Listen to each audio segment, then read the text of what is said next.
আল্লাহ আমি তোমাকে কি দিব? আল্লাহ তাআলা বলে যে তুই আমারে কি দিবি?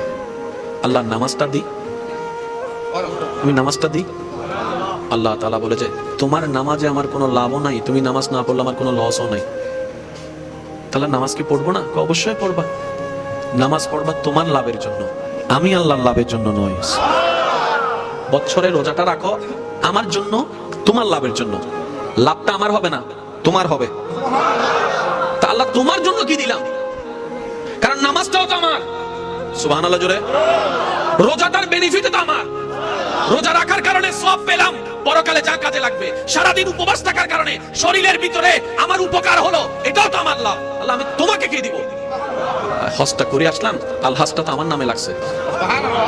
আল্লাহ আমি হজ করেছি তোমার জন্য, গেলাম আমি সওয়াব দিলাম, তুমি আমাকে তাও আমার লাভ। কাবা শরীফ দেখলাম চোখের শান্তি, সেটাও আমার লাভ। করে আসার পরে আমার নামের আগে আল হজ লাগছে, এটাও তো আমার লাভ। আল্লাহ যাকাত দিলাম আমি তোমার জন্য, কিন্তু লাভ তো দেখি আমার।